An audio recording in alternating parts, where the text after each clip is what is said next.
Danielle, Ackera, Roshawn, Oblique. These Jamaicans cashed in big time at the Grand Slam track. So are we witnessing the death of track and field as we know it? Plus Habiba Harris is doing really well as a freshman. And no love amongst US track and field athletes? Welcome back to the channel, people. Welcome back to the channel. And if this is your first time here, thank you for making it Peter Lloyd World. Go ahead, please hit the subscribe button so we continue to grow. When you do that, hit the notification bell so you know the next video drop a video. These ones that are here in Peter Lloyd World. Also, if you enjoy the content, please hit that like button and finally leave your thoughts. So, when you're ready? Yep, good to go. Well, Habiba Harris, formerly of St. Elizabeth Technical High School, the remarkable 100-meter hurdler, is having a whale of a time over there as a freshman at the University of Florida. I mean, she's been dropping her times in terms of PBs over the 100 meters over and over thus far this 2025 season. Reports are Jamaican sprint hurdler Habiba Harris is off to a sensational start to her collegiate career at the University of Florida, just 1 week after claiming her first NCAA victory at the FSU Relays. The 2024 Carifta Games Under-20 champion followed up with an even more impressive showing at the Florida Relays in Gainesville on Saturday. The 18-year-old freshman competed in her second official meet for the Gators, won both of her heat and the final of the women's 100 meters hurdles, clocking 12.85 seconds into a minus 1.0 meters per second win. In the prelims, before returning with a win-aided 12.69. The win was plus 2.1 meters per second in the final to dominate a qualified field that included Texas A&M's Jaya Covington, who ran 12.82, and UCF's Adabi Tabogbo, who ran 12.93. Reflecting on the two rounds, Harris said, "The first one was definitely more controlled than my second, but nonetheless, the goal in my mind was just to execute."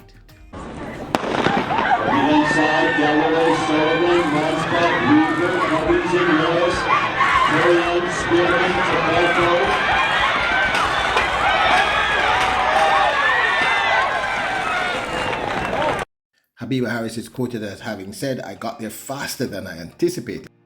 I try not to put limits or numbers on how far I can go because anything can happen this season. So the goal for me is just to get better and better each time." And she seems to be doing that, people. She seems to be really doing that. 12:69, just a little bit over that allowable win.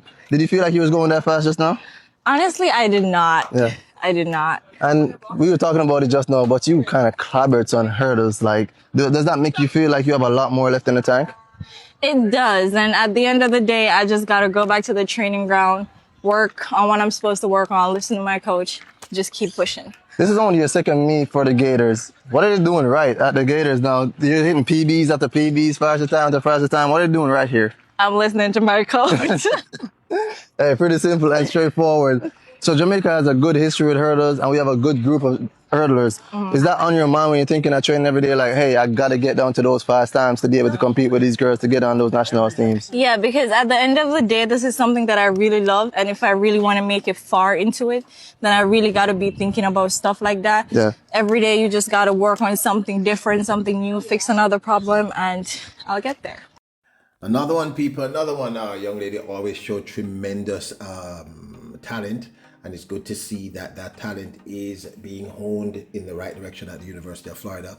Big up to you, Habiba Harris. Not surprised though, very, very talented. And it's so unfortunate that because that 12.69 will not be officially her personal best because the win wasn't legal. So the win, for it to be legal, the win would have had to be no more than a plus 2.0. I'm going to explain once more. If the wind is plus, it means the wind is behind the athlete, pushing them forward, pushing them towards the finishing line, which gives them an advantage. If the wind is minus, it means the athlete is running into the wind, which is slowing them down considerably as they approach the finishing line. So her wind was unfortunately plus 2.1. The 0.1 is why it won't stand as her personal best, but very impressive run nonetheless. Yeah, we're looking good, people. We're looking good. Meaning Jamaica and our track athletes. Big up to you, Habiba Harris. Introducing Peter Lloyd World merchandise, where style meets comfort. From trendy tees to cozy hoodies, we've got something for everyone. Elevate your wardrobe with our high-quality, fashionable designs that make a statement. Whether you're hitting the streets or chilling at home, Peter Lloyd World has you covered. Shop now and upgrade your look with Peter Lloyd World merchandise. Available exclusively at Peter Lloyd World. Link in description below. So I found this one really, really interesting on a personal level, and knowing you, the Royals, I believe you will find this interesting too. Now, this interview that was being done by Real R. Clarke, so in other words, Real R. Clarke, with Fred Curley, and they were talking about camaraderie between the U.S. athletes, and based on what Real R. Clarke himself said regarding a conversation he had about Messiah Russell. Remember, we just saw Messiah Russell run at the Grand Slam track here in Kingston, Jamaica. I believe it was our first time ever in Jamaica running, at least as an athlete. And based on the response of Fred Curley, there seems to be very little or no love between the track athletes competing for the United States, which I find kind of odd. Now, listen, I understand that when you're on the track, I mean, we've interviewed Ackera Nugent, and Ackera Nugent said, look, when I'm on the track, we're not friends. I mean, when we're about to do the race. But I've also seen situations where, I remember when Danielle Williams won the other day in 2023 World Championships. The amount of love she got from the runners, and it wasn't just people just doing a thing. It was genuine love. So I found this really, really interesting. So take a listen and let me know your thoughts, whether or not you think this is cultural. Is it because is it a generational thing? Because I see athletes right now who seem to be very, very cool. Asafa Powell and Gatlin seem to be very, very cool. I mean, albeit that seemed to have happened after they stopped competing. Anyway, let me stop. Just listen to the video. Track is not a team sport, so running for the same country doesn't make you teammates. Anyone or everyone else on the track is an enemy. Fred Curley echoed comments made by Messiah Russell on our show previously. Individual success is the only goal of a track athlete doing any event. There are no friends. They don't share money, fame, or any accolades. The relays are the only time you work together. Other than that, that's it. You versus me at all times. My medal is my medal. They barely see one another away from the track, and it seems that's the way they like it. Listen carefully. Let me know if you think it's cultural, if it's about being American, or if it's generational. Messiah did our show, and we were talking to her about the final, and Alasia Johnson falls, and I asked the question. I said, well, hey, after she fell and you won the gold, like, did you console her? Did you guys have a conversation? Was there any interaction? And she was like, nah, I ain't got no friends. Track is an individual sport. But even like amongst the people that run for America, Fred, it don't work. Hey, it's a Grammy game. Like, we only teammates on the 4x4, 4x1.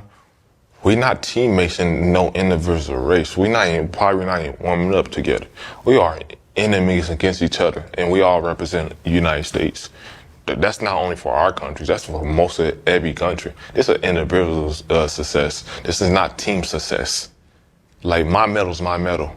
I'm not giving you my gold medal, you know what I'm saying? Like, if we on a 4x1, 4x4, that's a team. Individual is individual. Like, dog, you see these people all the time, Fred. They're gonna have more commonalities with you. We don't. I'm telling you, we don't. My coach is there, their coach is there. We not warming up at the same time, no, none of that. I think I saw Noah probably like once or twice. And that once or twice is probably open ceremony and probably the party. I ain't see Noah like that. It's just like, y'all see what y'all see on TV, and we all like together. We not together, we not warming up together, no nothing. Everybody really enemies, you know what I'm saying? Like, we are only going there for one thing. And we on the 4x1, 4x4, we are a team. That individual success is totally different than relay success. Even we go win the relay, they don't care. Like the contract's not saying, oh, this person won this, so everybody gonna want that. What's in my contract is not in his contract or not in her contract. If I go win, just say for the bronze, my money's my money. I'm not splitting that between nobody else. So it's a ground me game. Hold up. Limitless. Niggas to me. I don't normally use this term when I'm recording these, but yo, that is cold, man. That is cold, cold, cold. And you know, before I tell you my opinions on it, I really want to know your thoughts. Do you think this is cultural? Is it an American track and field athlete thing? Do you see that amongst Jamaican athletes or athletes in general?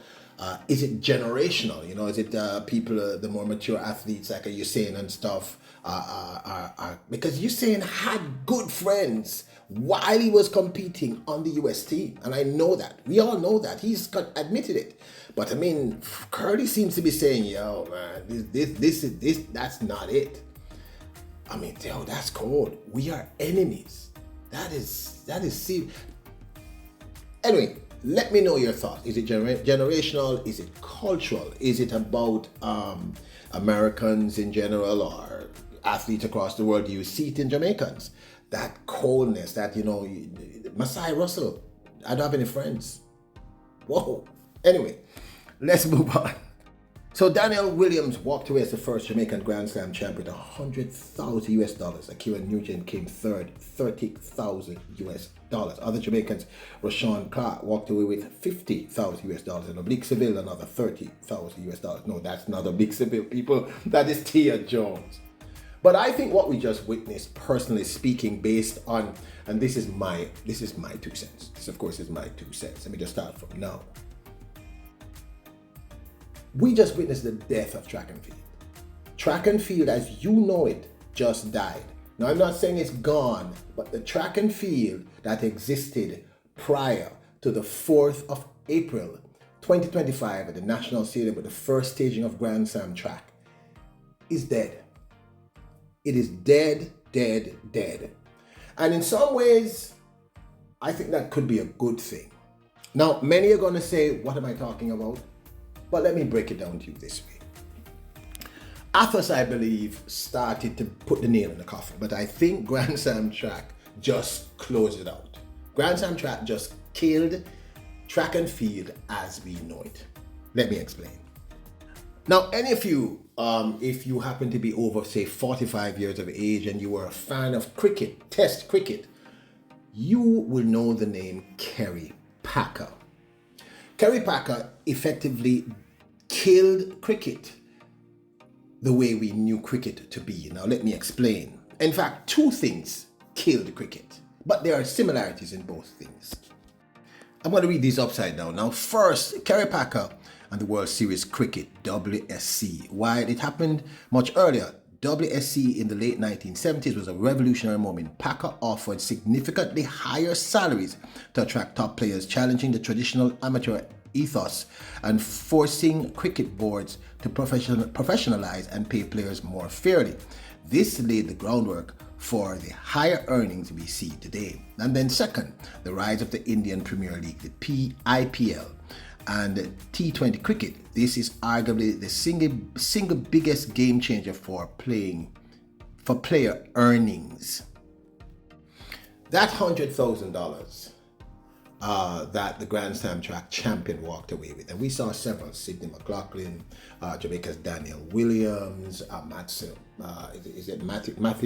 Hudson Smith from Great Britain, several others walked away. Gabby Thomas walked away with $100,000. But you're not understanding that the person who came second walked away with $50,000. The person who came third walked away with $30,000, and so on. And I want you to listen to this interview by one of the channel favorites, immensely young, talented Jamaican young lady called Cheyenne Salmon. And listen to the very first thing she actually addresses in the interview. Now, for context, before you listen to the interview, she participated at the Grand Slam track in the women's long hurdles, the 400 meters hurdles, and the women's 400 meter flat. I just came fourth, and when I won and ran my personal best of 52.9, it still didn't compare to the person that I'm getting now. So that is a big, big, big difference, and I'm grateful for it. How was the flat 400 and the 400 hurdles? Now, what she's referencing there, she's saying that she came fourth overall in the two races, and she just won. I just realized I was incorrect. It wasn't 30,000, but 25,000 United States dollars, roughly 3 million Jamaican, or a little more than 3 million. And she said it. She said when she won the diamond, what she was referencing is when she won the diamond. She won a diamond league last year. Ran her PB in the women's 400 meters hurdles, and she said the money didn't compare to her coming fourth in this event. Now, let me make the point even further. The living legend Sydney McLaughlin. One of the first things she talks about too is the money. $100,000, pocket's a little bit heavier today. Where are you going to spend the money on? That's going to savings. Hashtag adulting. I heard the win on the backstretch was intense, was it? It wasn't the home stretch. Okay. It was -5 coming home. And I felt every second of it. I thought I was going backwards. How excited are you to be a part of this first Grand Slam and in Kingston for the first time? First of all, it was so much fun. Thank you, Kingston, for having us. Just the energy, the people, the food. It was just amazing, to be honest. And I'm really excited for where this is taking track and field. Hashtag adulting. I'm really excited for where this is taking track and field. Now, there is one naysayer, and he was a naysayer before this even happened. Because I'm telling you people, track and field as you know it just died. Believe me when I tell you this. It just died. That one naysayer, no surprise, was Noah Lyles. Noah Lyles didn't turn up. We didn't see him there. I have no idea what happened. But he expressed his thoughts prior to why he was, I don't want to say anti-Grand Slam, but he wasn't a big supporter of the idea of Grand Slam track. Noah Lyles, of course, is the reigning Olympic men's 100 meter champion and reigning world champion in the same event. Then, like, what's your thoughts on you, like, not being able to come to an agreement with that Grand Slam? Because I'm pretty sure they came to you. The biggest issues is, one, yes, the scheduling is very odd in my opinion. Okay. Especially for a marketing standpoint. If I go on the Jimmy Fallon and I say I'm the 100, 200 Grand Slam champion, it's like the crowd's going to be like, oh, nice. And then Grant comes on the next day and he's like, yeah, I'm the 100, 110 hurdle Grand Slam champion. Wait, Noah just said he was the 100 meter Grand Slam champion. And you're also the 100 meter Grand Slam champion? How does that work? It's like, from a marketing standpoint, how are you going to market things that two people own? There has to be a winner. And obviously the times are going to be completely different. So again, we're doing track and field with extra steps. We don't need to reinvent track and field, in my opinion. We just need to market it better. And then that goes to the second thing. Like where I said, it needs a home. Track and field needs a home. It needs a place to be watched. Everybody's coming off the Olympics. Everybody's coming off sprint. The amount of people who stopped me. Unsurprisingly, Michael Johnson took offense to this, and he responded and basically said, he said, you can over-index and get hyper-focused on who is not here, which, in my opinion, is somewhat disrespectful to the 48 who are here, he says. And he has a point. I mean, these athletes who performed were some of the greatest on the planet, including our Jamaican. Now, as I said, Jamaica's Danielle Williams walked away as the first and only Jamaican Grand Slam champion. She came second in the women's 100 meters hurdles and won the flat 100 meter sprint, which sort of kind of surprised me, to be honest. Ackera NUGENT took second in the 100 meter sprint and came third overall. Used to being up by 3 steps. But Danielle Williams actually has a pretty good drive phase, keeping her head down for about 20 meters. And she's got a short torso, long legs, was able to open up her stride. NUGENT. And as I told you earlier, Roshawn Clark walked away with a huge payday also. Then, as people collected their 100K check, there was the money dance.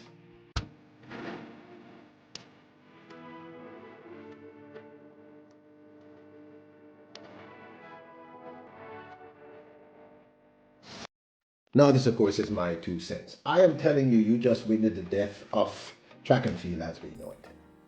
Now, there are a couple of things that some of you may or may not know. First up, many track athletes, pro athletes, many, and I'm talking about top 10 athletes throughout Europe, the Caribbean, and other places, have 9-to-5 jobs because they're not making enough money from track and field to survive. So they're running or jumping or doing whatever because of their own passion for track and field. And you have to understand that the athletes in America, it's a little different than Great Britain because those are larger economies and America likes winning. Nothing's wrong with that. So does Jamaica. So they spend, and America is the greatest economy in the history of mankind. So if you are a Noah Lyles in America and you have any brain and you have a good team around you, you are making good paper. But if you are in Europe somewhere or in the Caribbean, you may not be making the money. And I mean, personally speaking, I do not believe Shelly-Ann Fraser-Pryce has made anything close to the money she should have made. She's the greatest female sprinter, 100-meter sprinter all time. Elaine Thompson-Herah, same thing. Sharika, I don't think, the closest might be Usain, and Usain is an exception to the rule. And even Usain, I believe, during his time, didn't earn the money. So what I'm saying to you is that some of your favorite track athletes out of Europe and Caribbean, etc., work in a bank or they're a postman. They're doing regular jobs because track and field isn't paying them. Now, this was the same thing that was happening in cricket in the 1970s when Kerry Packer changed everything. You do not understand.